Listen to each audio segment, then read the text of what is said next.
Bonjour à tous, bienvenue sur la chaîne. Petite présentation, une fois n'est pas coutume, d'une des pièces que j'ai réalisées. Aujourd'hui, je vous présente un Esmook. Un Esmook à ma sauce, évidemment, hein, puisque j'ai dessiné moi-même cette bait. Donc, nous avons là un Esmook en N690 de 4,8 mm d'épée, avec un manche en if. L'if, pour ceux qui ne savent pas, c'est un conifère. Un des manches les plus beaux que j'ai pu réaliser, avec un des bois les plus beaux disponibles, tout simplement. Vraiment très très beau bois. Magnifique. Alors, quand on passe l'huile de lin, essence de térébenthine dessus, ça révèle tout son éclat, c'est vraiment magnifique. Très très beau manche. Très très beau bois en tout cas. Donc, un petit effet martelé dessus, toujours pour le design, pour le style. Une petite encoche, parce que là on est typiquement dans le bushcraft, donc la petite encoche pour aller venir chercher la popote sur le feu. Ça fait plaisir. Une émouture. Alors celui-là, je vais y apporter quand même des petites finitions. Mais il fallait que je vous le présente parce que ça fait un moment que c'est prévu, ça fait un moment qu'il est dans les tiroirs celui-là et que je voulais le présenter sur YouTube. Mais à savoir que l'émouture là va subir un repolissage ainsi que l'entablure parce que bon là c'est quand même pas jojo. Donc voilà. Mais bon, je voulais vous le présenter, j'aurai peut-être pas le temps plus tard. Donc voilà, je le fais maintenant. Vous m'en excuserez s'il n'est pas tout à fait bien fini. En tout cas, à part ça, il est terminé, hein. Donc, un petit liner sur le dos, bordeaux et blanc. Du plus bel effet. Un petit poli sur toutes les tranches. Et ce dos, j'avais envie d'innover un petit peu. J'ai jamais vu quelqu'un faire ça. Ça existe peut-être déjà, hein. J'ai peut-être rien inventé, mais bon, en tout cas, je voulais le faire. Un petit dos dépassant, comme ça. Donc ça arrive que les plaquettes sur un couteau soient légèrement en retrait, laissant passer la soie, laissant dépasser la soie, et que sur le dos, comme ça, et autant, moi j'ai jamais vu. Donc voilà, je me suis dit, tiens, je vais faire ça. Dos entièrement arrondi, de partout, on peut le voir ici. C'est arrondi sur tout le dos, jusqu'à la pointe, là. Alors après l'encoche, c'est arrondi mais c'est légèrement plus plat. Et là j'ai fait un plat ici pour avoir une belle pointe.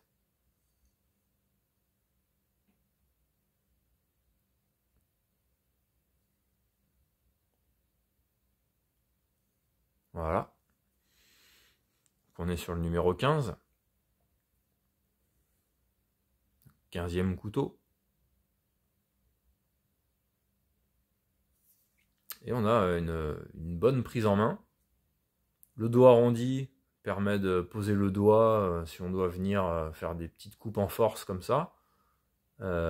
Et après on peut se reculer un petit peu pour faire des petites coupes à la volée.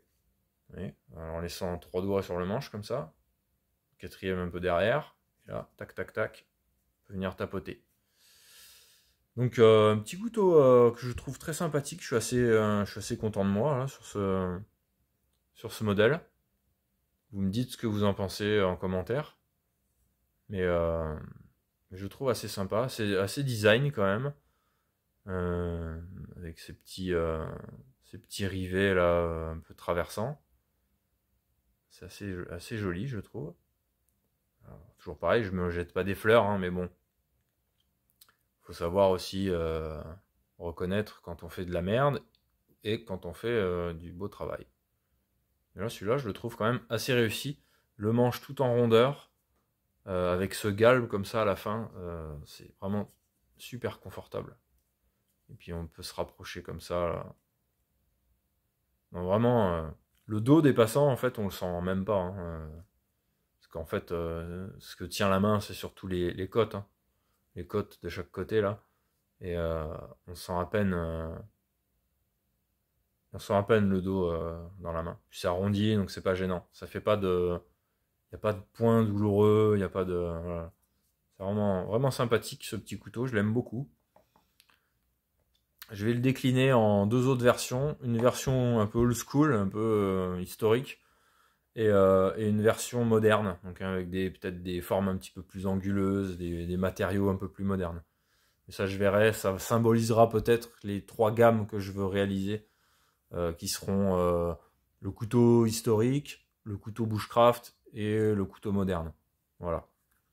C'est une idée que j'ai comme ça, je verrai. L'étui en cuir, avec une teinte acajou. Donc premier étui en cuir que je réalise avec une double couture comme ça, une double piqûre. Et avec deux pièces de cuir complètes. D'habitude, c'est comme un sandwich en fait. Il y a une partie repliée. En fait, c'est replié sur lui-même. Là, c'est deux pièces de cuir. Donc voilà, j'avais envie de faire une petite innovation. Un petit trou ici pour que ça respire. On voit bien la lumière qui passe, donc ça respire. Voilà, et un petit passe en ceinture, une petite bride ici, un peu stylé, un peu design. Là, au lieu de faire des trucs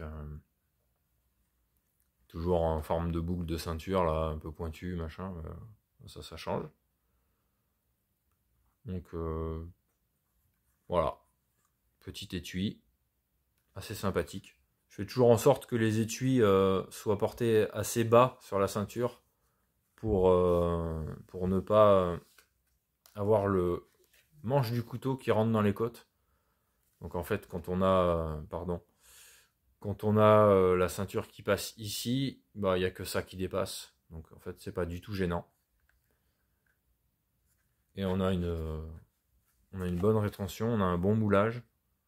Donc là, ça bouge pas. Je le tiens juste comme ça. Je le retiens pas. Hein. Je sais pas pourquoi je tricherais. S'il glisse, je vous dirais, ah, il n'y a pas une très bonne rétention, mais là, il y en a une bonne. Celui-là, il tient bien. Maintenant, le cuir, ça bouge un peu. Ça se fait à force de rentrer, sortir, sans mauvais jeu de mots. Donc voilà, petite réalisation, pas peu fier quand même, le garçon. Quand même. Enfin, je sais pas. Vous me direz ce que vous en pensez en commentaire. Pour les bushcrafteux, voilà, c'est quand même une pièce assez sympathique et unique. Voilà, une des plus belles que j'ai pu réaliser à mon goût. Bah écoutez, voilà, je sais que dire de plus, pas grand chose, hein. Je vous laisse admirer. Donc le premier couteau aussi en N690 de presque 5 mm d'épée. Donc voilà, on a une belle pièce. Le N690 au cobalt, là, il est quand même top. Donc c'est un très bon acier en fait. Hein. Là, j'ai un peu monté en gamme quand même par rapport à du Niolox, même si le Niolox, moi je le trouve génial. Sauf commande, vous ne verrez pas d'acier de l'espace chez moi. Sauf commande, hein, je dis bien. Mais je sais pas moi, les M390, les CPM M4, les machins trucs bidules. Toujours plus dur, et en fait, quand il faut l'affûter sur le terrain, c'est la merde. Même chez soi, des fois, quand on n'est pas équipé, c'est la merde. Donc un acier résistant, résilient, quand même assez ductile, mais pas trop, inox ou pas, parce que je vais bientôt faire du 80 CRV2, mon premier acier haute teneur en carbone. Parce qu'il faut bien aussi faire un peu d'acier haute teneur en carbone pour les gens qui aiment ça. Mais voilà. C'est le N690 CO. C'est, je pense, un des meilleurs aciers sur le marché. Il y en a tellement, en fait, que c'est dur à dire, mais on est sur un bon produit, quoi. Donc voilà, écoutez, n'hésitez pas à liker, commenter, partager. Je dirais presque surtout partager, en fait, parce que le plus dur, c'est de se faire connaître. Et étant donné que actuellement, je n'en vis pas de la coutellerie, mais j'aimerais en vivre, bah, il faut se faire connaître. Donc il faut se faire une renommée, une clientèle. Pour le moment, mon objectif, moi, de mon côté, c'est de me faire connaître par chez moi. Donc je suis dans le Périgord. Euh, Dans le Périgord, il y a de quoi faire quand même. C'est quand même un milieu, il y a Nontron. J'habite pas loin de Nontron. Donc si vous connaissez pas la fête du couteau de Nontron, et le couteau de Nontron même, hein, qui est un genre d'opinel, un couteau traditionnel, un des plus vieux couteaux français. Euh, Pardon. Mais en fait, si j'arrive à me faire connaître dans le coin, déjà, ça sera pas mal. Et après, sur Internet, ce sera la petite cerise sur le gâteau pour s'élargir un peu et en vivre. Donc ben voilà, je vais pas dire que je compte sur vous parce que on se connaît pas et j'ai rien à attendre de personne. Mais si vous regardez cette vidéo, que vous appréciez mon travail, que vous appréciez les pièces que je réalise, mon credo qui est de fabriquer des outils. C'est pas une pièce de vitrine, si vous en faites ce que vous voulez, mais c'est un outil que je fabrique et c'est une pièce unique. Il n'y en aura pas deux comme celui-là. Celui-là, me contactez pas en me disant je veux le même, mais comme ci, comme ça, parce que je vais vous le faire, mais il y aura quelque chose de différent, forcément. Cette pièce-là est unique et elle le restera.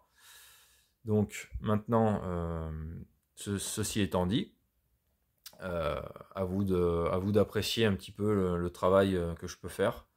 Si ça vous plaît, n'hésitez pas au moins à partager, à liker. Encore mieux si vous m'écrivez un petit mot ou machin, mais bon voilà, après vous faites ce que vous voulez. Je vous remercie d'avoir regardé cette vidéo. Et puis ben, écoutez, je vous dis à très bientôt sur la chaîne. À la prochaine. Ciao ciao.